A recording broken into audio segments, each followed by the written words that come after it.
अरुणेन सोनी और मैं कानपुर से हूं और मैं जागरण की तरफ से हूं और मैं as a motivational speaker career counsellor आज इस वर्कशॉप के लिए पटना में आया हूं। पहले तो थैंक यू पटना नगरिया कि आपने एक बहुत अच्छे इवेंट को कवर करने के लिए आप यहां पर आए।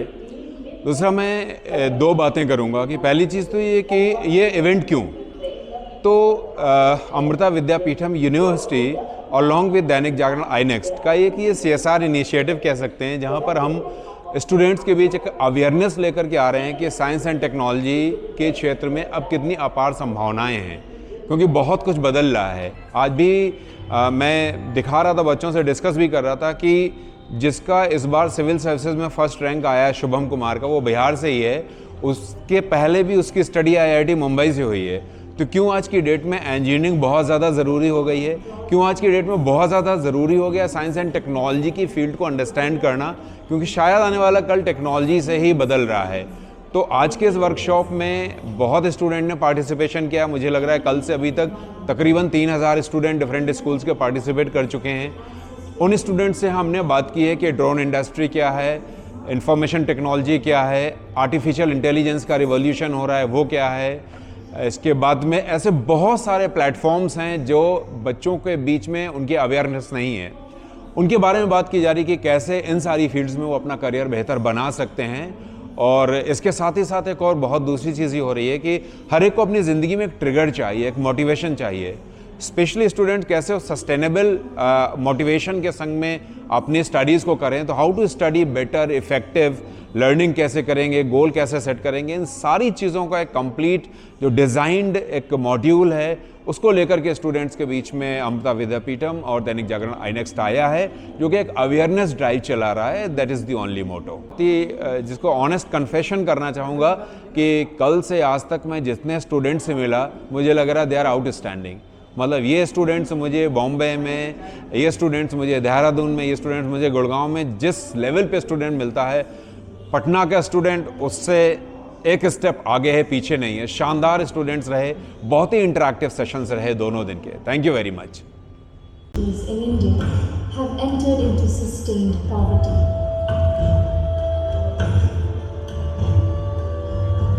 In 2013, Amrita Vishwa Vidyapeetham, guided by its chancellor, Sri Mata Amritanandini Devi, launched the Living Labs program. Job में जाना तो आपको दो चीजों में पैरेलल काम करना होगा। एक और होगा जो एकेडमिक जो जरूरत है कंपटीशन को क्रैक करने की, और दूसरा उसके इंटरव्यू को क्रैक करने की। तो अब डिफेंस में दो तरह के जॉब्स होते हैं। पहला जॉब होता है नॉन कमीशन्ड। नॉन कमीशन्ड का मतलब हो गया जैसे पुलिस वाले, राइट, या जिसको मान सकते हैं कि जो ऑफिसर्स नहीं होते, वो नॉन कमीशन्ड जॉब होती है।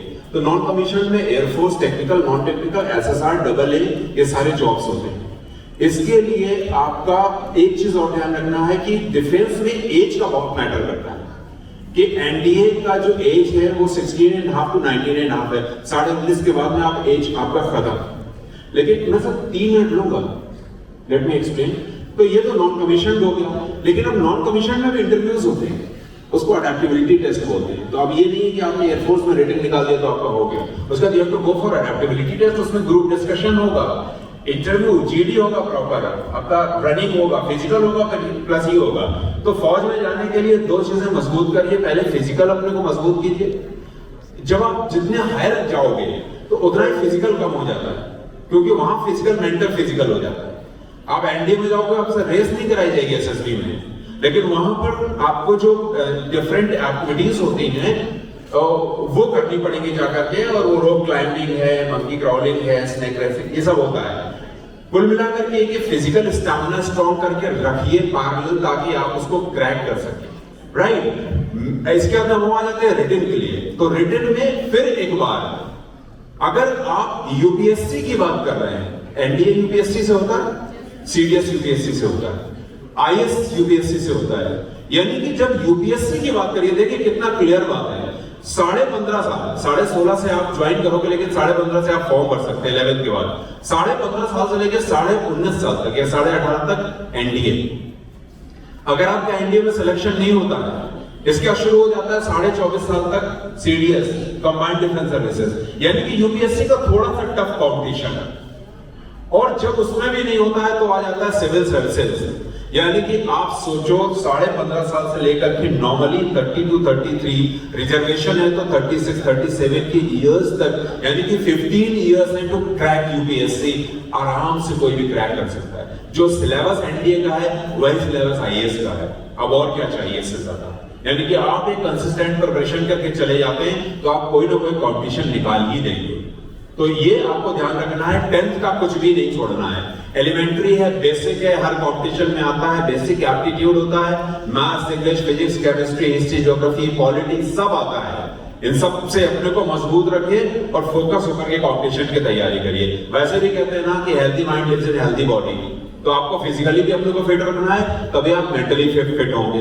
अदरवाइज क्या होगा कि वो जो बेसिक हार्मोनल सीक्रेशन चाहिए टू मेक दिस स्ट्रॉन्ग, वो भी नहीं होगा, बेटर ऑक्सीजन नहीं जाएगी। तो फिजिकल मेंटल बैलेंस करके and then you move ahead. That's the only answer, right? Thank you very much. मैं गुड़िया सर, मैं 12th स्टैंडर्ड में हूँ और मेरी स्ट्रीम जो है वो आर्ट्स है सर, और मेरी जो ड्रीम है सर वो यूपीएससी है।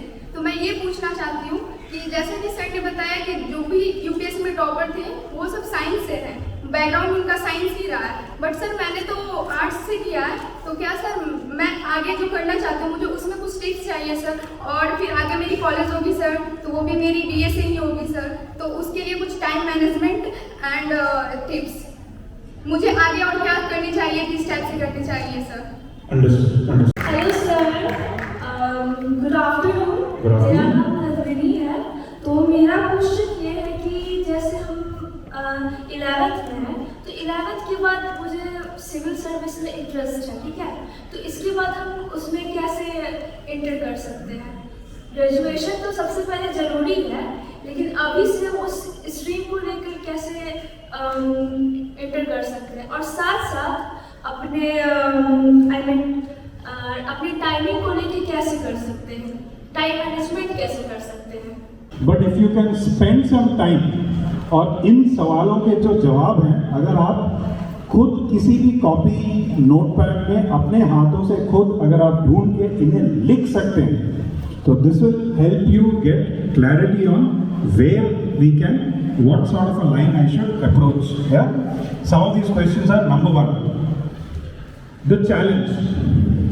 Yeah, जो भी हम चूज करते हैं usually we choose it because there is some challenge in it. कुछ ऐसी चीज है, कुछ ऐसी कठिनाई है, कुछ it should be challenging enough. So try to answer this question, what do I want it, why do I want it, मुझे ये क्यों चाहिए। सबसे पहले जो भी आप चूज करते हैं, जिसको भी आप चूज करते हैं, try to answer this question, मुझे ये क्यों चाहिए।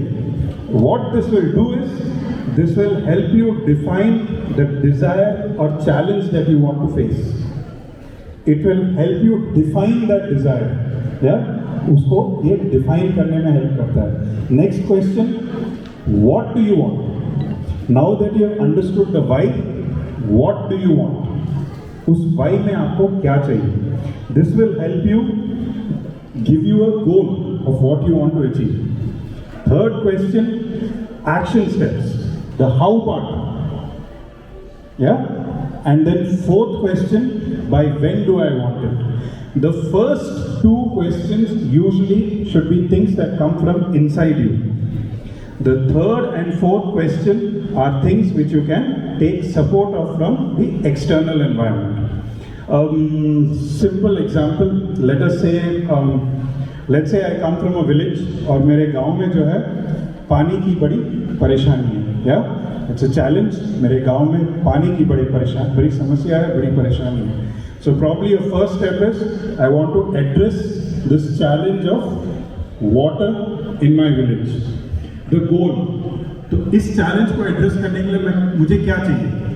मेरे गांव के करीब 30 या 40 किलोमीटर पे एक नदी जा रही है, तो उस नदी से मेरे को पानी अगर मैं अपने गांव तक डाइवर्ट कर सकता हूँ, तो that will probably address my challenge. Yeah, so for that I need to understand how I can build something. So इसमें there will be parts of engineering that will come into play. There will be parts of understanding the ground, geography, which will come into play, so on and so forth. Yeah. Then third is of course how will I get it?